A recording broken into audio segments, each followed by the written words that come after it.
साल का बच्चा है जो 1 तारीख के दिन जिसका स्वैब लिया गया था और वो स्वैब में पॉजिटिव आया था करके बताया गया है। 1 तारीख के बाद से आज 9 तारीख है। 9 तारीख तक ये बच्चा अपने ही घर के अंदर सेल्फ क्वारंटाइन के अंदर है। 3 साल का छोटा बच्चा है। तो उसे आज ले जाने के लिए यहाँ पर टीम आई थी, लेकिन लोगों का रेजिस्टेंस इस बात के ऊपर है कि 1 तारीख का अगर था तो अभी इसको ले जाने का क्या है, 10 दिन के करीब होने आ रहे हैं। 2 दिन के बाद उसका दूसरा स्वैब टेस्ट लिया जाना है।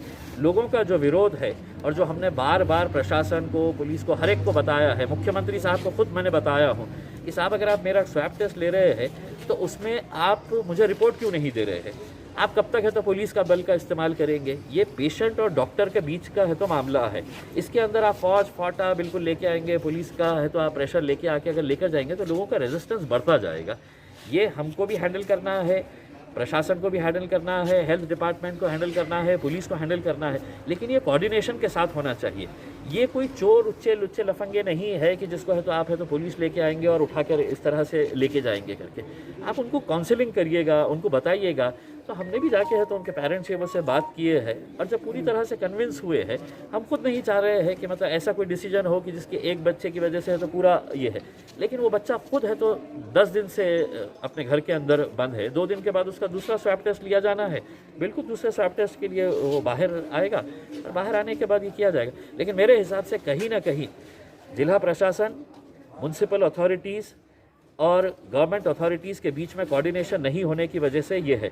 और अगर इस तरह की अगर यही हरकतें चलते रहेगी तो लोगों का रेजिस्टेंस बढ़ता जाएगा और उसके अंदर हम भी कुछ नहीं कर पाएंगे ऐसी सूरत के अंदर।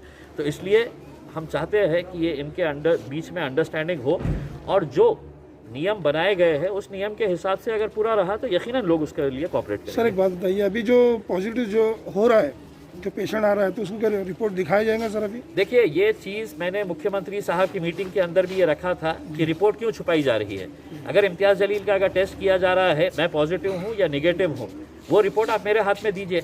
अगर मैं कन्विंस नहीं होता हूँ, मैं किसी प्राइवेट टेस्ट से है तो मेरा दूसरा स्वैब टेस्ट करवाऊंगा, लेकिन ये रिपोर्ट नहीं देना ये एक कहीं ना कहीं एक शक पैदा कर रहा है। इसीलिए हम साफ तरीके से ये कह रहे हैं, जहाँ पर भी अब ये केसेस जाएंगे वहाँ पर है तो आपको ये दिखाना पड़ेगा कि ये रिपोर्ट के अंदर पॉजिटिव आया है या निगेटिव आया है। Okay, thank you sir.